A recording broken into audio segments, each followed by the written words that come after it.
바울은 마가 요한으로 인해 바나바와 대판 싸우고 헤어졌습니다. 그리고 신라를 대동해서 2차 선교를 떠났어요. 그리고 오늘 본문에서 너무나 신실한 믿음의 동력자를 만나게 됩니다. 1절을 보십시오.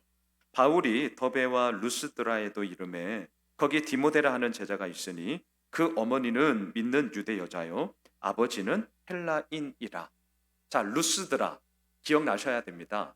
사도 바울이 1차 선교를 했던 선교지들 가운데 가장 강력하게 반대를 했고, 심지어는 바울이 돌에 맞았어요. 그리고 사람들이 죽은 줄 알았습니다. 그래서 밖으로 내버려졌던 곳이 루스드라였어요. 자, 이 놀라운 사실이 있는데 그렇게 극심한 반대와 저항이 있던 곳에서도 복음의 씨앗은 심겨졌고요. 열매도 맺어졌습니다. 그 열매가 누구냐고요? 오늘 1절에 나오는 신실한 제자 디모데였습니다. 자, 디모데, 하나님을 공경하는 자, 하나님을 영화롭게 하는 자라는 뜻인데요.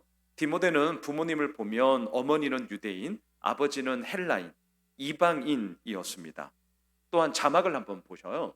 디모데후서 1장 5절인데요. 우리 같이 한번 읽으시죠. 이는 내 속에 거짓이 없는 믿음이 있음을 생각함이라. 이 믿음은 먼저 내 외조모 로이스와 내 어머니 유니게 속에 있더니 내 속에도 있는 줄을 확신하노라. 여러분, 우리 목장 식구들 가운데 그 집사님 어머님 조남을 알고 계십니까? 아니면 외할머니 성함을 아셔요? 아, 우리 외할머니 성함을 갑자기 모르겠네, 제가. 자, 이 어려워요. 자, 무엇을 지금 보여줍니까? 향후 이 사도 바울과 디모데의 관계뿐만이 아니라 디모데의 다른 가정들, 외할머니, 어머니와의 그런 관계 맺음이 있을 정도로 이 가정은 아주 신실함뿐만이 아니라 사도 바울의 사역에 있어서도 아주 긴밀한 동력의 관계를 맺었고 있었구나. 이제 이걸 우리가 알게 되는 거죠. 근데 이상한 게 있어요. 제가 이제 아빠잖아요, 아빠. 왜 아버지 이름이 없지? 여러분 어떻게 생각하세요? 왜 아버지 이름이 안 나오죠? 아버지가 뭘 잘못해서 그런 건가요? 너무 궁금했어요. 다행히 이렇게 좀 여러 책들을 좀 찾아보니까 학자들에 의하면 단정 지을 수는 없지만 추정이에요. 아마 아버지가 빨리 세상을 떠났기 때문에 이름이 언급되는 게 아니다라고 대부분 추정을 하고 있습니다. 세상을 좀 빨리 떠난 것 같아요. 자, 또한 유대인이냐 아니냐 이 혈통을 기준으로 유대인을 판단할 때 모계가 기준이에요. 여러분 이건 상식적으로 유대인이냐 아니냐 할 때 엄마 쪽 혈통이 기준입니다. 그래서 디모데는 엄마가 유대인이었기 때문에 아버지가 헬라인이었다 할지라도 유대인으로 받아들여졌습니다. 2절을 가보십시오. 2절 같이 읽읍시다. 디모데는 루스드라와 이고니온에 있는 형제들에게 칭찬받는 자니. 여러분 신앙생활이든 직장생활이든 함께 생활하고 있는 사람들로부터 칭찬을 받는다는 것은 이거 쉽지 않습니다. 왜냐하면 너무 잘 알고 있기 때문이에요. 그 사람의 강점이 뭐고 그 사람의 단점이 뭔지 너무나 잘 알고 있기 때문에 정말 익숙하게 잘 알고 있는 사람들로부터 칭찬을 받는다 또는 칭찬을 한다, 이거 쉽지 않아요. 그래서 제가 오늘 목장 나눔지에 아이스 브레이킹 질문으로 칭찬 좀 많이 해주세요 이렇게 적어놨어요. 오늘 오후에 목장 모임할 때 서로 좀 칭찬 좀 많이 해주십시오. 자, 게다가 이 디모데는요 함께 신앙생활하고 있는 루스드라, 이제 자기가 살고 있는 동네죠. 그 동네에 있는 사람들뿐만이 아니라 옆 동네인 이고니온에 사는 사람들에게서부터도 칭찬을 받고 있던 정말 신실한 자였습니다. 자, 여러분 여기서 이제 우리가 사도 바울이 한번 되어봐요. 자, 우리가 지금 사도 바울입니다. 지금 신라와 함께 2차 선교를 떠났습니다. 하지만 2차 선교를 하고 있는 사도 바울의 마음은 무겁습니다. 불편합니다. 어려워요. 왜냐하면 마가 요한으로 인하여 대판 바나바와 싸우고 헤어졌기 때문이죠. 그럼에도 불구하고 하나님이 주신 사명이 무엇이냐 분명했잖아요. 그렇기 때문에 나는 상황이 이렇다 할지라도 조건이 이렇다 할지라도 하나님이 주신 사명이 있기 때문에 그래도 나는 순종해야 돼. 마음이 무겁다니까요. 불편해요. 하지만 그 자리를 지켰습니다. 그리고 2차 선교를 하고 있습니다. 와, 근데 이게 웬일이에요? 사람들로부터 칭찬이 자자한 너무나 신실한, 그것도 자기가 돌맞아 죽을 뻔했던 곳이거든요. 아무런 기대를 가지고 있지 않았던 루스드라에서 향후 신실한 동역자로서 함께하는 디모데를 만나게 됐다는 거죠. 얼마나 놀랍습니까? 바울의 마음이 어떻겠어요? 오늘 본문 3절을 보세요. 바울이 그를 데리고 떠나고자 할 때, 자, 우선 여기서 끊겠습니다. 바울은 너무나 좋았습니다. 그래서 얼른 선교팀의 팀원으로 섭외를 했습니다.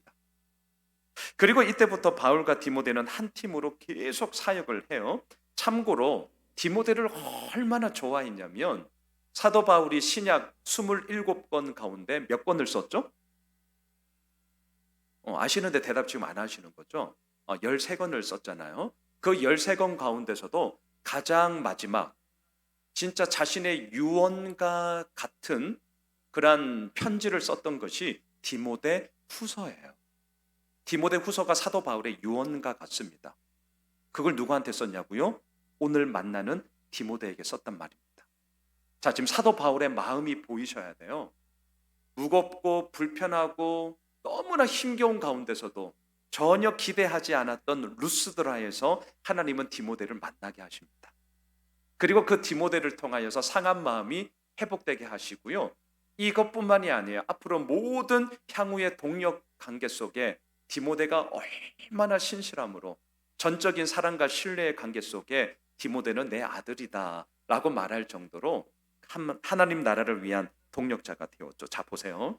여기까지는 이제 분위기가 너무 좋잖아요. 근데 제가 이제 끊어서 읽은 이유가 있습니다. 그런데 그 다음을 보시면, 자, 3절을 다시 한번 띄워주세요. 바울이 좀 이해되지 않는 행동을 해요. 제가 이제 오늘 설교 포인트가 여기에요. 자, 이해되지 않는 행동을 하는데 3절을 다시 한번 저랑 읽으시면서 그게 뭔지를 찾아보세요. 같이 읽겠습니다. 바울이 그를 데리고 떠나고자 할새 그 지역에 있는 유대인으로 말미암아 그를 데려다가 할례를 행하니 이는 그 사람들이 그의 아버지는 헬라인인 줄 다 알미라. 자, 디모데를 팀원으로 섭외했습니다. 그리고 디모데를 데려가더니 가장 먼저 한 게 뭐예요? 예, 오늘 말씀의 제목입니다. 할례를 행했어요. 여러분, 이거 좀 이상해 하셔야 됩니다. 팀원으로 섭외했습니다. 가장 그를 데리고 기도원에 갔다. 그를 데리고 빡시게 기도했다. 뭐 성경 공부했다. 그러면 이제 훈련시키는 거니까 다 납득이 되죠. 저는 이게 걸렸어요. 팀원으로 섭외했어요. 너무 좋았어요. 그리고는 가장 데리고 가서 먼저 한 것이 너 할례해. 여러분, 이거 이상한 거예요. 1차 선교를 하면서 사도 바울이 줄곧 외쳤던 게 있습니다. 여러분, 예수 그리스도를 믿음으로만 우리는 구원을 얻습니다.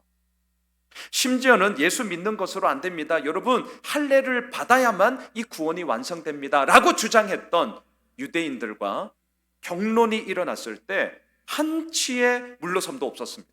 이건 내가 질 수 없다. 맞짱 떴어요. 그리고 예루살렘 종교회의까지 열렸습니다. 거기서 사도 바울이 이겼어요.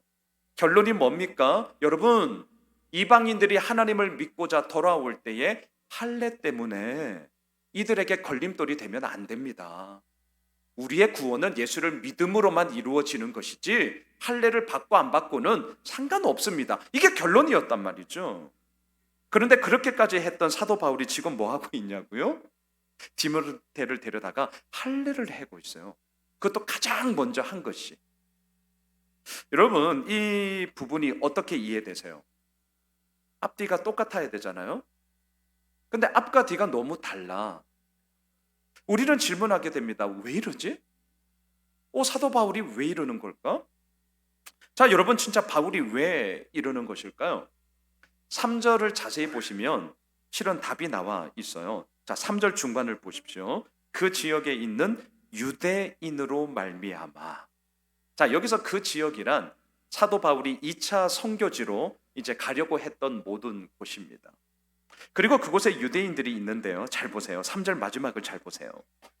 그 사람들이 그의 아버지는 헬라인인 줄 다 알고 있었다. 자, 여러분, 이 구절이 어떻게 지금 느껴지세요? 제 아버지는 헬라인이야. 이거를 유대인들이 다 알고 있었다는 거예요. 이거 어떻게 느껴지세요?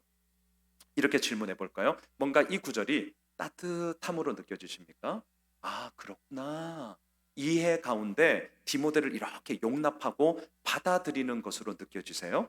아니면 아주 차갑고 제 아버지는 헬라인이야.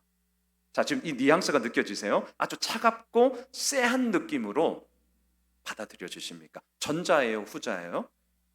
예, 후자죠. 후자예요. 이거를 잘 생각하셔야 됩니다. 여러분 잊지 마세요. 당시 유대인들이 가지고 있던 혈통에 대한 자긍심은요, 그것도 순수 혈통에 대한 자부심은요, 우리 생각을 뛰어넘습니다. 사마리아인들을 대하는 유대인들의 태도를 보세요. 개보다도 더 못한 존재로 여겼잖아요. 말도 안 섞어요. 같은 동네에 안 살아요. 그 선 넘어가지도 않아요. 넘어가면 난리 나요. 자, 이게 혈통에 대한 유대인들이 가지고 있던 자긍심, 자부심이었습니다. 그렇다면 이제 디모데를 보세요. 엄마가 유대인이어서 유대인으로 받아들인 거지만 아빠가 헬라인이라는 걸 다 알고 있습니다. 소위 말해서 순수 혈통의 유대인이 아닌 혼혈의 유태인이에요. 유대인들의 입장에서는 흔쾌하지가 않은 거예요. 모계가 기준이다 보니까 유대인이라고 받아들이기는 하지만 흔쾌하지 않아. 좀 찝찝해. 마치 홍길동이 뭐라 그러죠? 아버지! 아버지라 부르지 못하고 형님, 형이라 부르지 못하는 서자의 서러움을 얘기하듯이 디모데의 형편이 그러했단 말입니다. 보이지는 않아요. 하지만 이 혈통에 대한 차별의 벽이 엄청나게 두꺼웠고요. 디모데는 이제 이것을 뛰어넘어야 돼요. 그리고 게다가 그러한 유대인들에게 예수 그리스도의 복음을 전해야 했단 말입니다. 그러면 생각해 보세요. 유대인들에게 복음을 전해요. 그런데 디모데가 혼혈이라는 것은 누구나 다 알아요. 이거는 사역을 하기도 전에 마이너스예요. 마이너스. 플러스 될 요인이 하나도 없어요. 우선 접고 시작하는 거예요. 이거 엄청 어렵습니다. 여러분, 목사님들이 이렇게 개척을 할 때 가장 머뭇거리는 이유가 뭐냐면 결국은 성도의 이 사람 때문이에요. 사람.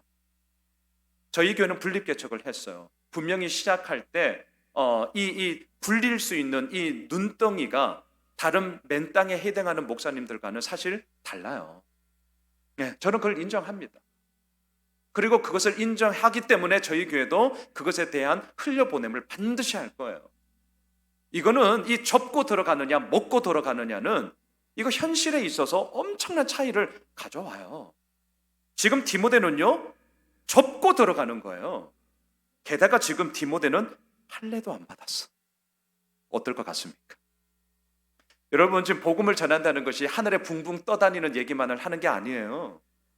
복음을 전한다는 것은요, 치열하게 싸우는 땅의 이야기 속에 이 복음의 능력이 무엇인지를 전하는 거란 말이죠. 혼혈이라는 마이너스인데다가 유대인인데 할례를 안 받아? 유대인들이 듣겠습니까? 여러분들 들으시겠어요? 우리나라 생각해 보십시오. 많은 목사님들이 있습니다. 하지만 그 목사님들의 그런 면면의 모습 가운데는 뭐랄까요?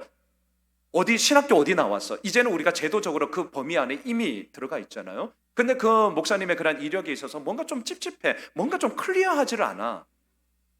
여러분, 사역 어려워요. 어렵습니다. 지금 그런 거란 말이죠.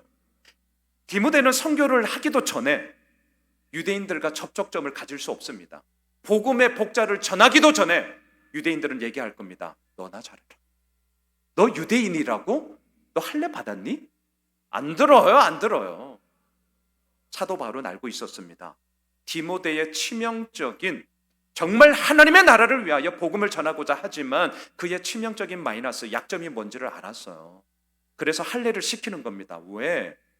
복음을 전하는 데 있어서의 걸림돌을 최소한 제거하고 오롯이 복음 전파에만 집중할 수 있도록 그의 처음 스타트 라인을 만들기 위함이었던 것이죠. 그런데 오늘 본문의 디모데와는 달리 사도 바울이 때로는요, 절대로 할례를 하지 않았던 적도 있어요. 자막을 보십시오. 갈라디아서 2장 3절인데요. 같이 읽읍시다. 그러나 나와 함께 있는 헬라인 디도까지도 억지로 할례를 받게 하지 아니하여. 이상하죠. 아니, 누구는 할례를 하게 하고 누구는 할례 받지 못하게 하고, 아니, 어느 장단에 춤춰야 되는 거예요? 이렇게 하는 이유가 뭘까요? 이유는 간단합니다. 디모데는 유대인이었고 디도는 헬라인, 이방인이었기 때문입니다. 만일에 바울과 동역하는 이방인 디도에게도 할례를 행했다, 어떻게 될 줄 아세요? 어떻게 되겠습니까? 할례를 강조하는 유대주의자들이 가만히 있지 않죠. 옳다쿠니 잘 됐다 그러면서 얘기할 겁니다. 여러분, 바울 보세요. 앞에서는요, 예수를 믿음으로만 구원을 얻는다고 엄청 주장하잖아요. 여러분 아세요? 뒤에서는 함께 동역하는 디도, 그 이방인 디도 할례했어요. 여러분, 속으시면 안 돼요. 앞뒤 다른 인간입니다. 할례 받으셔야 돼요. 이렇게 되지 않겠습니까? 너무나 뻔한 그림 아니에요? 그래서 이방인이었던 디도에게는 절대로 할례 하지 못해. 너 하면 안 돼. 안 돼. 안 돼. 허용하지 않았습니다. 자, 보세요. 오늘 말씀의 제목, 할례를 행하니에요. 할례를 행하니. 여러분, 이 말이 성립되기 위해서는 전제 조건이 있습니다. 첫 번째, 할례를 시키는 사람이 있어야 될 것이고, 반대로 할례를 받는 사람이 있어야 되겠죠. 이건 상식이죠. 자, 지금까지 저의 관점은 할례를 시키는 사도 바울의 관점에서 말씀을 드렸어요. 그럼 자, 시선을 바꿉니다. 할례를 받는 디모데의 입장이 이제 되어보세요. 자, 할례를 받는 디모데예요. 사도 바울을 만났어요. 선교에 함께 하자고 콜링을 했어요. 결코 쉬운 길이 아니란 걸 알죠. 기도했을 겁니다. 어쩌면 금식했을지도 몰라요. 그리고 고민 엄청 했을 거예요. 그리고 하나님 앞에서 결단을 내렸습니다. 함께 하겠다. 와, 디모데 대단한 겁니다. 선교를 떠날 준비를 막 하고 있는데 어느 날 사도 바울이 딱 오더니, 디모데야, 나랑 같이 갈 때 있다야. 기도원 가려고 하나? 나에게 성경 공부 시켜주려고 하나? 갔는데 비뇨기과를 가네요. 수술하고 와. 뭐야? 여러분, 지금 우리가 디모데예요. 결단을 하고 내가 하나님의 나라를 위하여 나아가겠다고 하는데 비뇨기과 데리고 가더니 갑자기 할례를 시켜. 의아하지 않으세요? 이게 뭐죠? 할례를 받지 않고서도 그동안 신실한 하나님의 사람으로 디모데는 신앙생활을 해왔습니다. 오늘 1절에 보면 제자라는 호칭을 얻었습니다. 2절에 보면 같이 사는 동네 사람들로부터도 칭찬을 받았지만 더 나아가 옆 동네 사람들에게까지도 칭찬을 받던 신실한 자였습니다. 그동안 할례 받지 않아도 그의 삶 가운데 아무런 지장 없었습니다. 그리고 그 이력을 따라 이제 더 나아가겠다라고 결단한 디모데에게 기도하자, 성경 공부하자, 더욱더 많은 것들을 위해서 우리가 합심하자, 이런 게 아니라 할례를 행해? 뭐야? 이런 어야한 일을 한 거예요. 우리는 알죠. 왜 할례를 받아야 되냐고요? 복음을 전하는 데 있어서 걸림돌이 되기 때문에, 특히 유대인인 디모데에게. 그래서 오롯이 복음 전파를 위해서 그렇게 했다라는 것을 우리는 보았습니다. 그런데 자, 저는 이 부분을 계속 묵상을 하다가 제 마음이 걸렸어요. 제가 이런 거 걸리면은 제가 이제 못 넘어가거든요. 이게 뭐지? 질문을 던졌어요. 하나님, 할례를 시키는 사도 바울의 의도가 단지 이것뿐일까요? 복음을 전하는 걸림돌을 제거했다. 누가 봐도 오케이, 인정이 돼요. 근데 진짜 단지 이것뿐일까? 이게 제 마음속에 이번 한 주간 계속 걸렸어요. 그래서 계속 질문했습니다. 진짜 이것뿐이에요? 정말 이것뿐이에요? 왜 이 질문을 했냐면 할례에 대한 사도 바울의 입장은 너무나 분명했거든요. 여러분, 자막을 보십시오. 로마서 2장인데요. 무릇 표면적 유대인이 유대인이 아니요 표면적 육신의 할례가 할례가 아니다. 오직 이면적 유대인이 유대인이며 할례는 마음에 할지니 영에 있고 율법 조문에 있지 아니한 것이다. 그 칭찬이 사람에게서가 아니요 다만 하나님에게서다. 사도 바울의 입장은 분명했거든요. 그래서 더더욱 질문이 생겼습니다. 왜 디모데에게 할례를 행하게 하는 걸까? 정말 오랜 시간을 묵상했습니다. 그리고 저의 답이에요. 그냥 저의 답. 제가 내린 답은 이렇습니다. 한번 들어봐 주세요. 진정한 할례가 뭔지를 디모데에게 가르치기 위해서였다. 또한 선교지에 가서 유대인들에게 진짜 할례가 무엇인지를 전하게 하기 위해서였다. 저의 답이 이거예요. 근데 제가 이렇게 답을 내린 이유가 있습니다. 자막을 보십시오.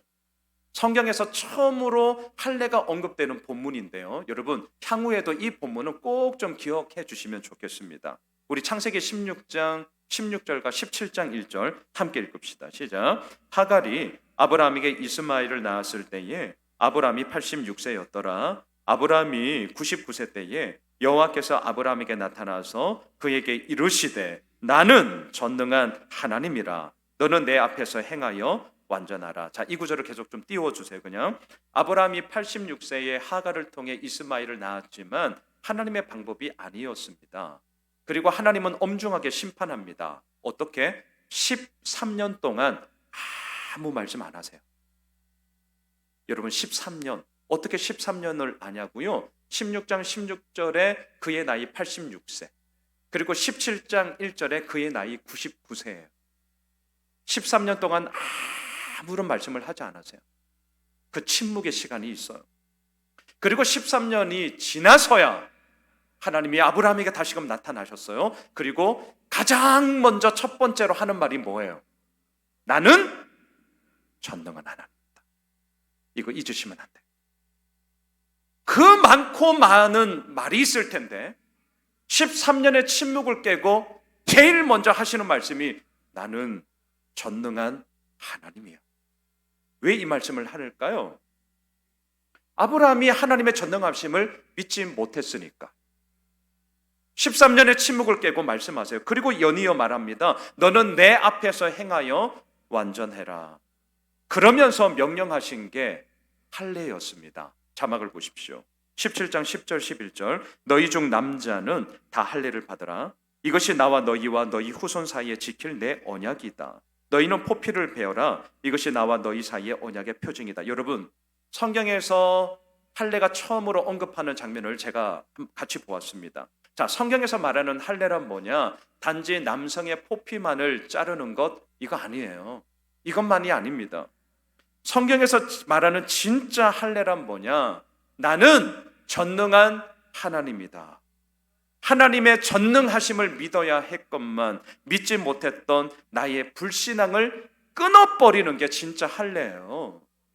성경에서 말하는 진짜 할례란 무엇입니까? 내 앞에서 행하여 완전하라.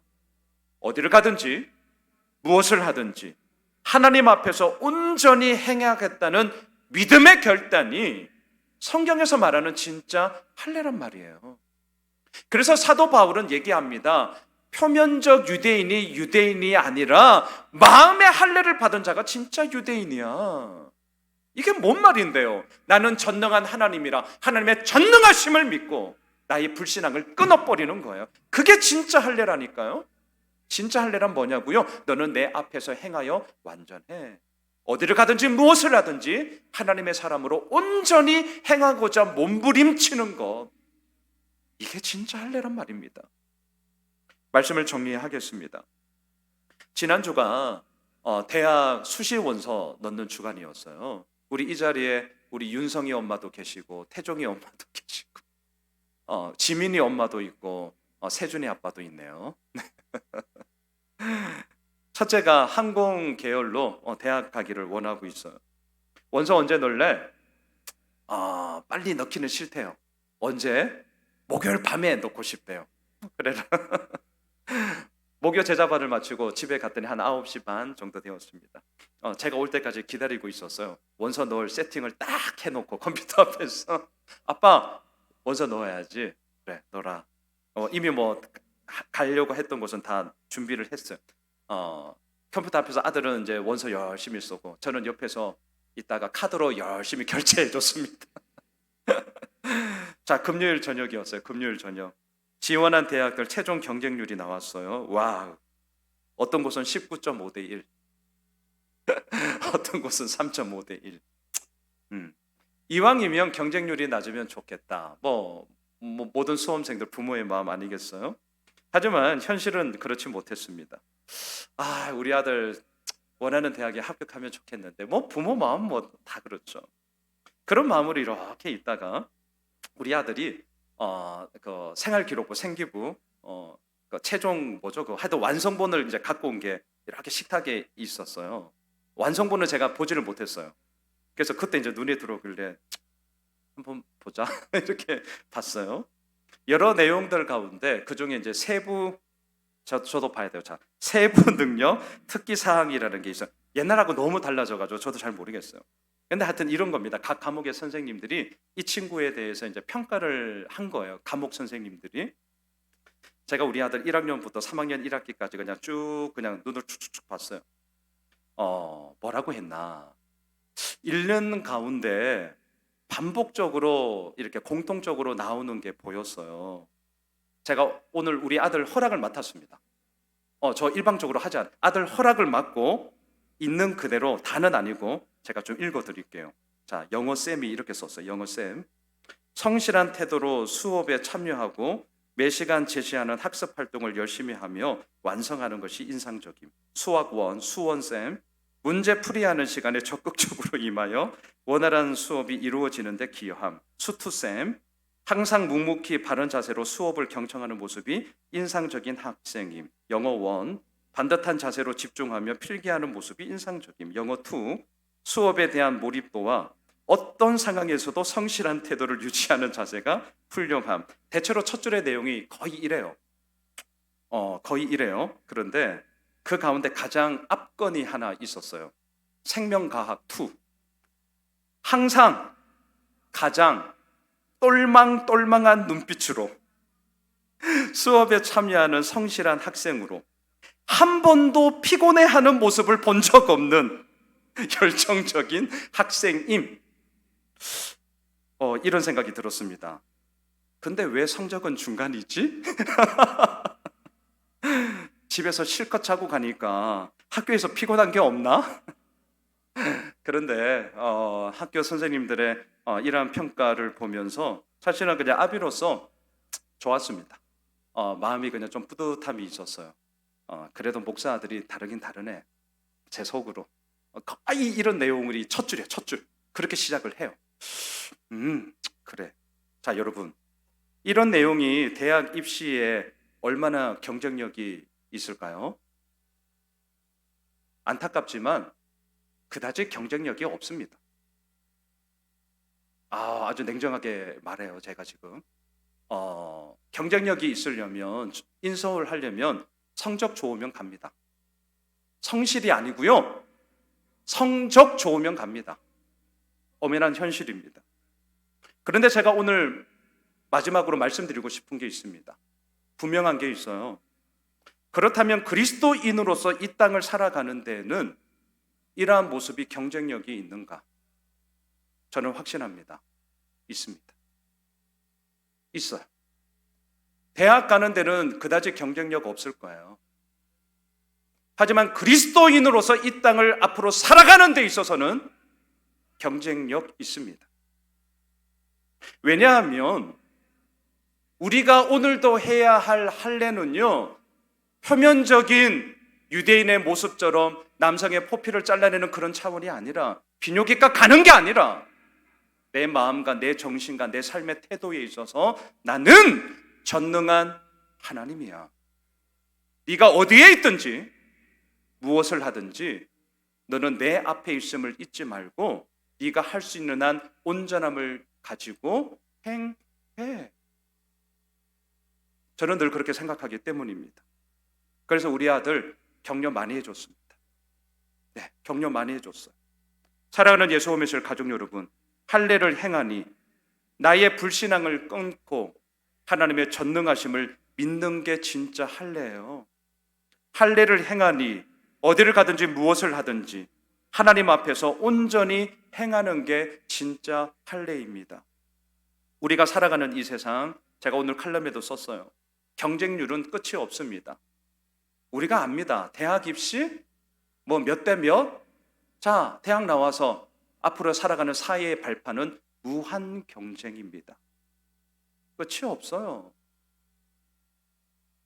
그리스도인으로서 우리가 가질 수 있는 경쟁력.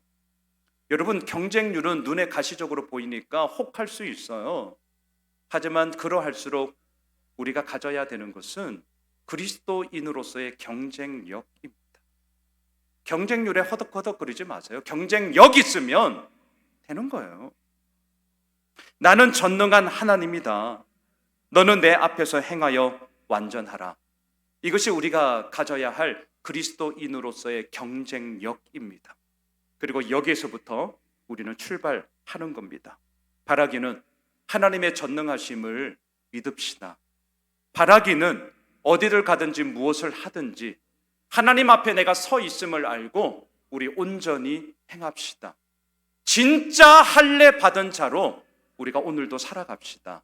그리할 때에 전능하신 하나님께서 우리를 이끌어 가시며 그리스도인으로서의 경쟁력 있는 자로 우리를 세우시사 당신의 일을 이 땅 가운데 행하실 것입니다. 우리 다 함께 일어나셔서